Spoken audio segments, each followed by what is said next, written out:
Hi, ladies and gentlemen, this is Lexi. I'm coming in tonight for some tips. As you guys know, I'm an aspiring matchmaker as well. So when I give these tutorials, it's not just my opinion and my advice, it's also what I truly believe in and what I'm going to look for in people that are going to be in my database to be matched by me. Okay, so these are things that I really believe makes a relationship work.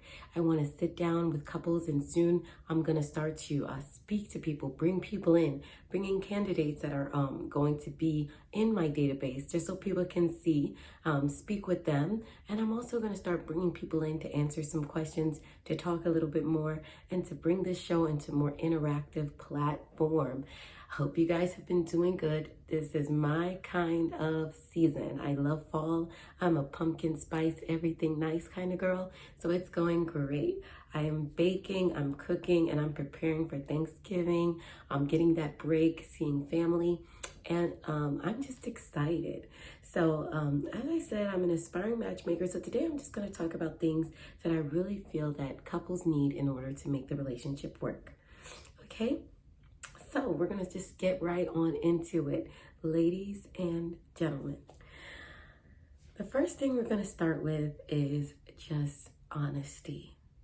It's something that has been on my heart because I just feel like in this culture and in this day and age, even unknowingly, we're just trying so hard to make ourselves look good, to make ourselves look Instagrammable, to make ourselves to look like we're better or higher in our eyes than what we probably are.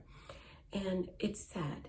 It's really sad that we've come to this place, and it should not be that way. In order to get with someone, they should really want you for who you are.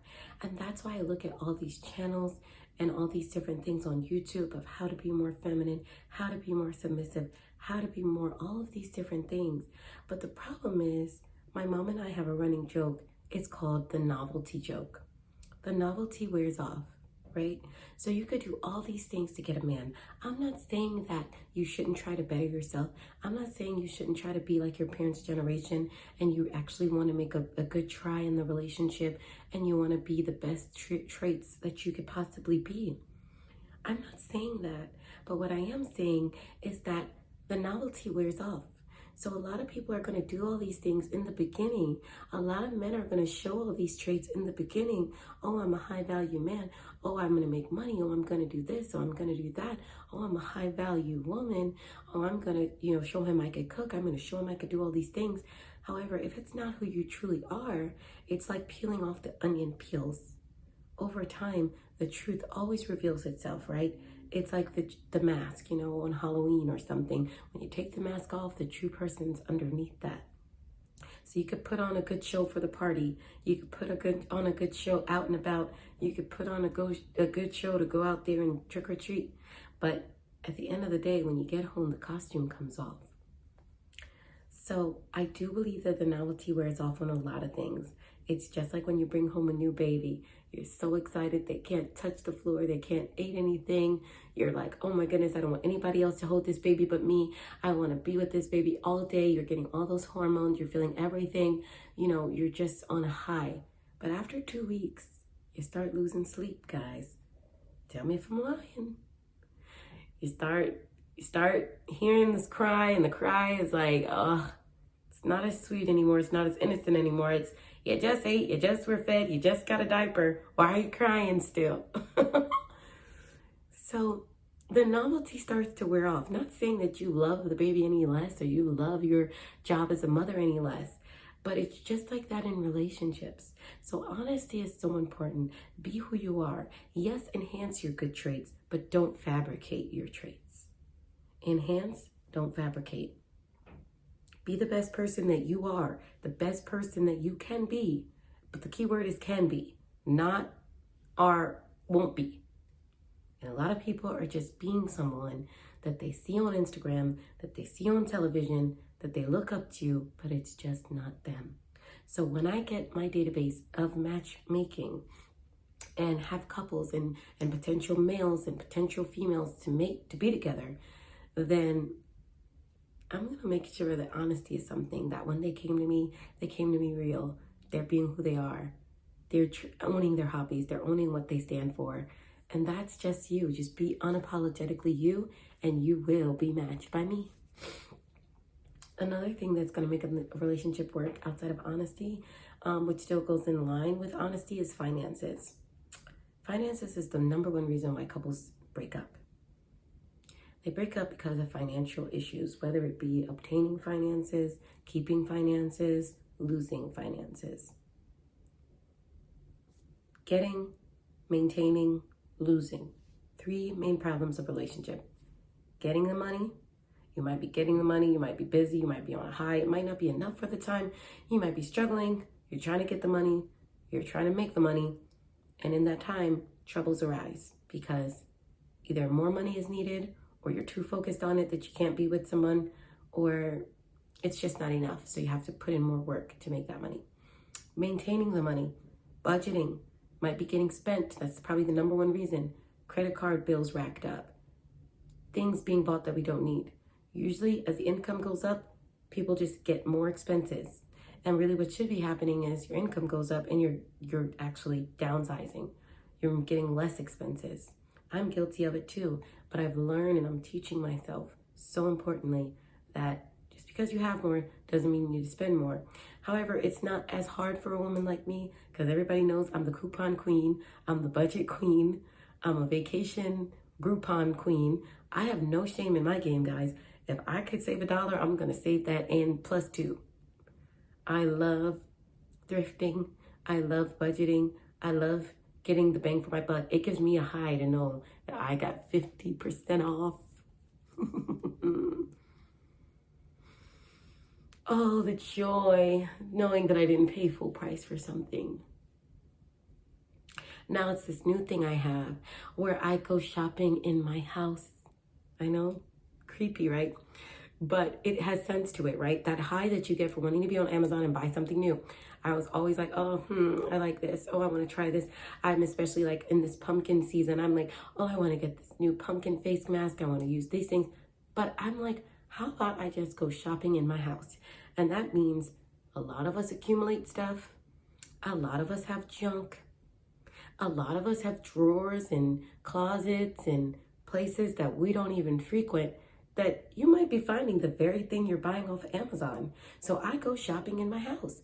I start looking around in places and rooms that I haven't visited or reorganizing everything. And I start to see, hey, I got it. I got exactly what it is I've been looking for. So no need to shop and buy it. And you save money. But anyways, maintaining money is very important. And a lot of times it's hard for the high credit card limit and the wanting and keeping up with the Joneses and seeing what this person has on Instagram and doing a trial period. Don't do the 30-day trial period and forget to cancel it, fellas or females. Remember, don't sign up for the 30-day free trial period and forget it. Then it's billed on your card and you want to get mad at the credit card company 30 days later, 2 months later, because you didn't pay for something that you didn't need in the first place. Maintain.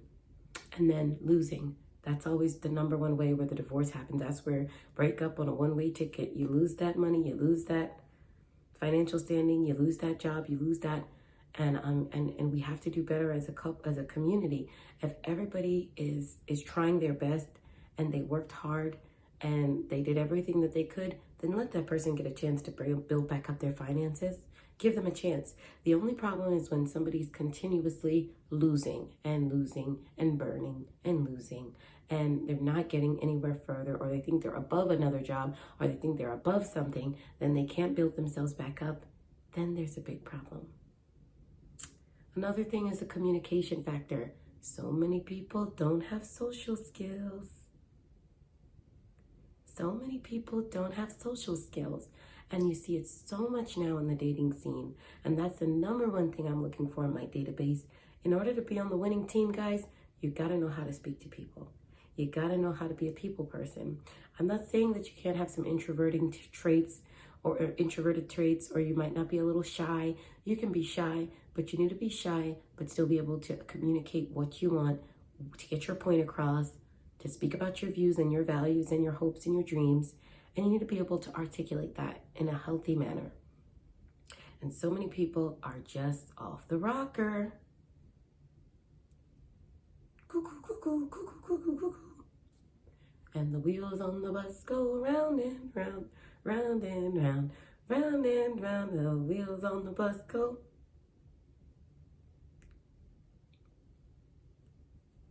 Communication, guys. Open communication.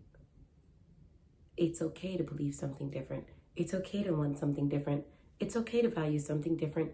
Just be able to effectively communicate how and why. Another thing is the intimacy, guys. A lot of times we get in the relationships and one party or the other party is over it. They're now just in the relationship. It's just become a routine. They don't care anymore. They're not trying to be romantic anymore. They're not trying to be the same honeymoon feeling that they had. And it's true, the honeymoon stage dies. As I say, the novelty wears off. However, you have to make an active effort to be physical in some ways with your partner. It's the only way that things are going to keep alive. It's the only way that the respect continues to grow. It's the only way that you overlook. It's kind of like how the Bible speaks of love conquers a multitude of sins.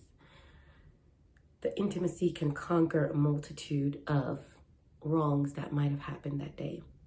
So something that you might have been on 20 about and angry about and bursting about and so against your other about could have been saved if you guys were just still in that sweet phase. You were sweet to each other.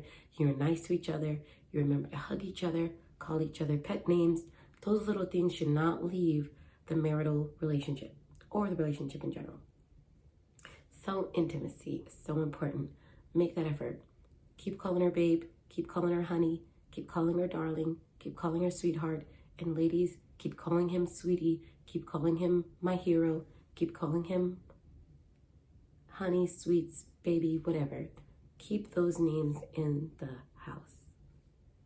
It can make a whole big difference in how you see your day and how you go about looking at him. Your mindset changes. The psychology changes. That's what you have to do, ladies and gentlemen. Another thing is, remember to date. Remember to have other friends, other married or in-coupled friends. It's so important. Whether those friends are in a great state or they're in a bad state, as long as they're in a committed state, it's good to have those people around you. Because in other couples, you see yourself. In other couples, you see what you're grateful for and what you're not grateful for. You see what you like about your relationship, things where you can improve. And if you're just staying as a nutshell, just you and that person, casted away from everybody, problems can arise. You might be puffing up things that are worse than what they are, or you might be making them less than what they are. But it's because you guys aren't socially out there as a couple. So just remember, even if they're other family members, I'm not saying you need to go out and make new friends. If you don't have friends or you're not as social as a couple, try to become more social. And I'm not saying have people over every night and be in your personal relationship. I'm saying keeping couples around just to remember that you guys are all committed to each other, keeping that committed strength around each other, not always being with single people that don't understand what it is being in a relationship, but being in relationships where you really feel that the other person is just as committed as you and that you have friends that are like that. And it'll help you. It'll go a long way. So remember that. Another thing is trying to minimize the negativity. You have to minimize the negativity. It's everywhere. The gossip. Ladies, he doesn't care. Your man doesn't care. And that's why you guys need to understand, fellas, that it's important for her to have her girlfriends. We know you don't like her. We know that you got a problem with Tanisha, or you got a problem with Tammy, or you got a problem with Tina, you got a problem with Samantha, you got a problem with Margarita, you've got a problem with all these different girlfriends. But she needs them. Because women, we've got to let it out. We like to gossip, we like to talk, we like to give you the sauce, sipping our tea, doing all those different things. It's not healthy for in the relationship. Your husband and your spouse can be your best friend, but not in that way. It's not your best friend like your girlfriend. Don't get it twisted. It should not be like your girlfriend. Your relationship with your girlfriend, your girls, are a little bit different than your man. No, it should not take over your life. No, your friends should not be the center of your attention. No, everything they should say should not be written in gold and written in stone. And you should not be discussing your relationship with your girlfriends. No, you should not be discussing your relationship with your girlfriends. Unless it's that bestie that you know is going to take it to the grave with her and she's going to sign, swear, and attest her name that she never spoke to you about anything. You have that one girlfriend that's got that sliding pass. But those other girlfriends, keep it out. Keep it out. You should only be speaking, and men do too. You guys have that one frat brother, that one guy, or it might be your real brother, your biological brother, that you tell everything to. You might have that, and we know who that guy is. Trying to pretend, that we don't know that he covered for you. We know. And same thing with fellas. You know that bestie. She's smiling, she's laughing. But when you're not looking, we're doing that wink. We know that we told. And there's nothing wrong with that. But the friends are important so women can get that gossip or whatever catty women things that we do that really does not excite a man, they don't want to hear about, that they don't want to be brought down about. Let her have her friend to let that out, to breeze that out, to air that out. Don't bring it in the relationship. Keep negativity out of the relationship. Another thing is, look your best. I can't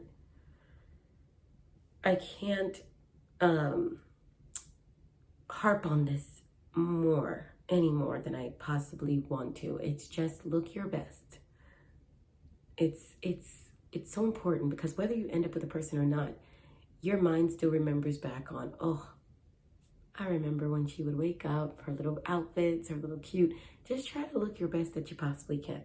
I'm not saying walk out the house, like Marilyn Monroe on a Saturday night in heels, red bottoms, lipstick, and your hair all curls looking like you're going to be on the set of a Broadway show. But I am saying try to make an effort. The better you look, the better you feel, the better you're going to give that other person. Not just because you're in a relationship means it's time to give up.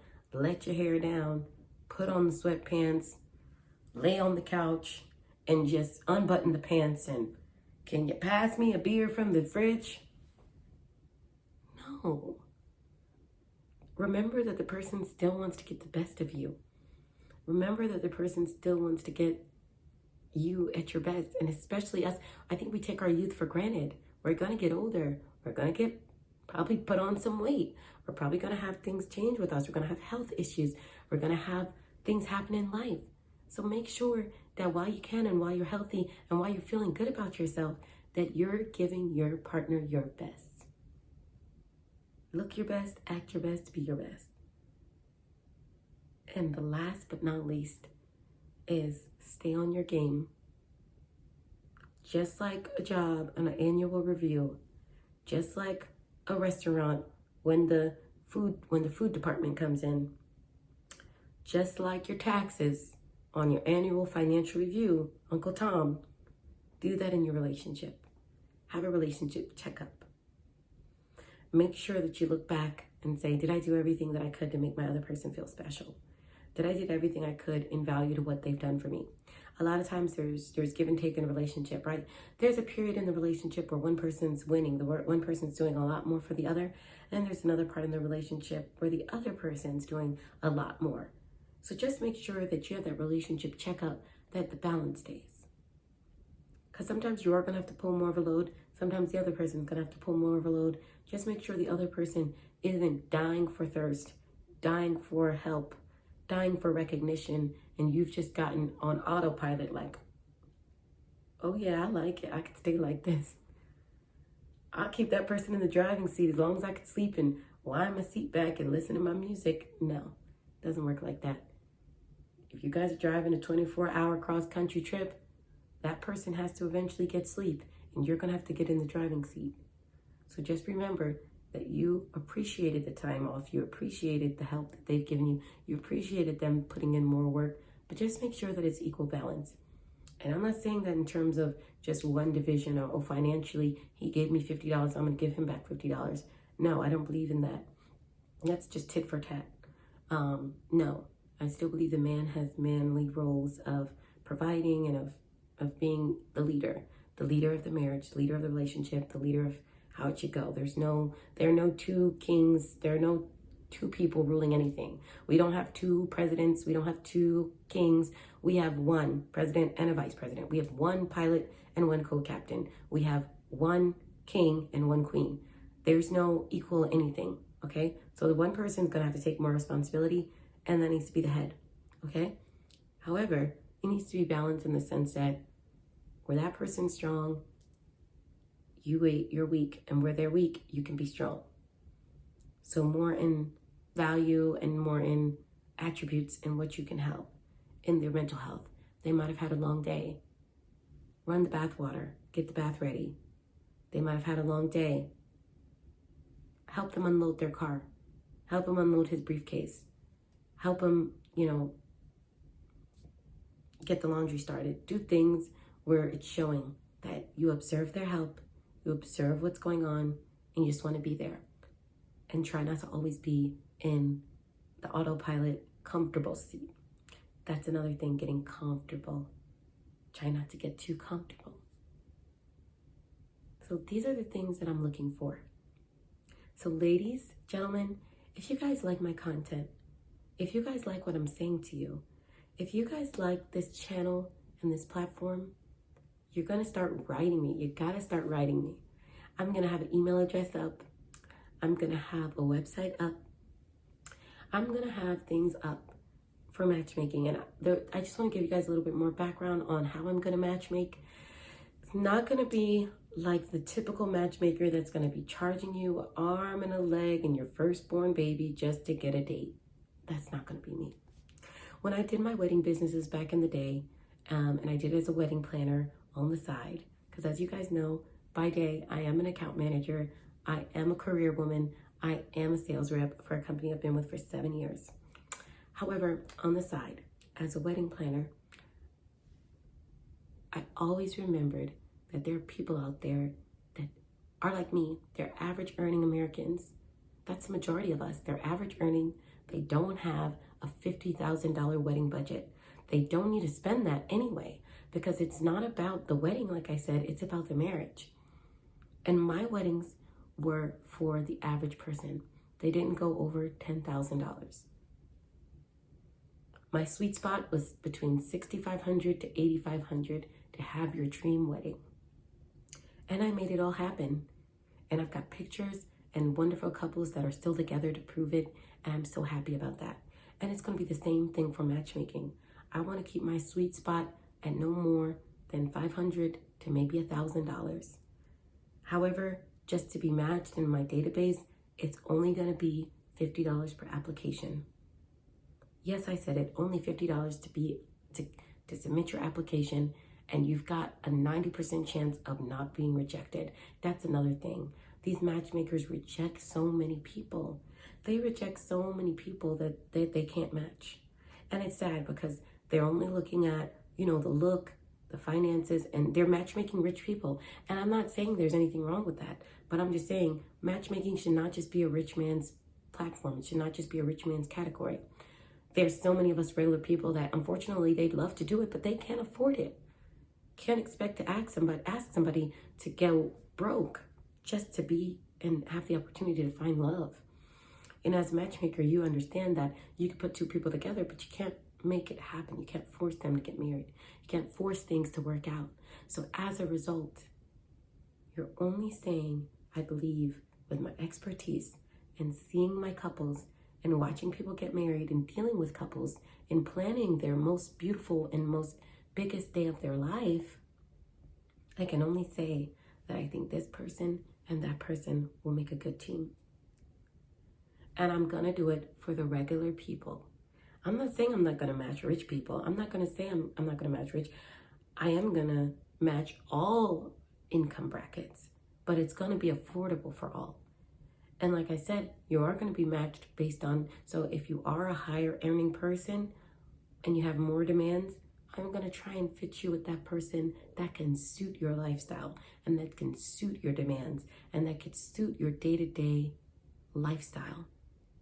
If you're average earning person, which there's nothing wrong with that, I'm going to make sure you're suited for a woman that's okay with that has already dealt with that is looking for different things and that can suit your lifestyle, your beautiful middle class lifestyle. Unfortunately, like I said, I don't deal with people that have roommates. I don't deal with people that have, unfortunately, men that have roommates. Females, it's okay if you guys have roommates as long as you know that you're willing to be married, you're willing to be in a relationship, you're willing to live in with someone else. I want serious relationships and or marriages to match people. So my criteria is going to be for men that live alone, men that are ready for a relationship, men that have a stable job, men that have been on their job for at least 2 years or have no gap in pay or income in the past 2 years. It doesn't matter. It doesn't have to be 6-figure income, but it can't be McDonald's either. So I will have lists and I will roll out those lists. However, it's going to be for the average work person to afford. So that's what I want to do. Because I feel like in order to truly help people, you have to be able to reach people. You have to be able to reach the general people. And the general mass doesn't have the money that most matchmakers charge. We need to bring love back again. And it should not just be for the rich and famous. Love needs to be for everybody else. And that's how it used to be. And I'm going to bring that back. And I am going to have people that have expertise in fields and that are going to help me. And I'm going to have a team and I'm going to build a team. And if that's you, I'm looking for you. I'm looking for makeup artists. Because obviously, can't have a wedding if you don't have makeup. Can't have a first date if you don't have a little bit of makeup too. So I need makeup artists. I need relationship coaches. I need love coaches. I need people that are going to help me build these right couples, lift them up. I need fashion stylists. I need fashion stylists. You got to have fashion. If you're going to have a wedding, you got to have fashion as well if you're going to be on a first date. It helps. The better you look, the better you feel, the better you're going to do. I got to have a team, and I'm building that team. I have some people. I already have people that are going to be in my database that I know off rip. I know people that I'm going to have as relationship coaches that I know from the jump. I just want to build that team. So if that's you, I can't wait to roll this out. Can't wait to start this journey with you guys. Can't wait to match you guys. I can't wait to keep giving you guys valuable information that you could use. Thank you so much for listening. Thank you so much for being a part of this journey. I'm so grateful for those that are already subscribed and that are down with the movement. Join me in finding your love, finding your match, finding your forever. I'm so happy to be the aspiring matchmaker for you guys.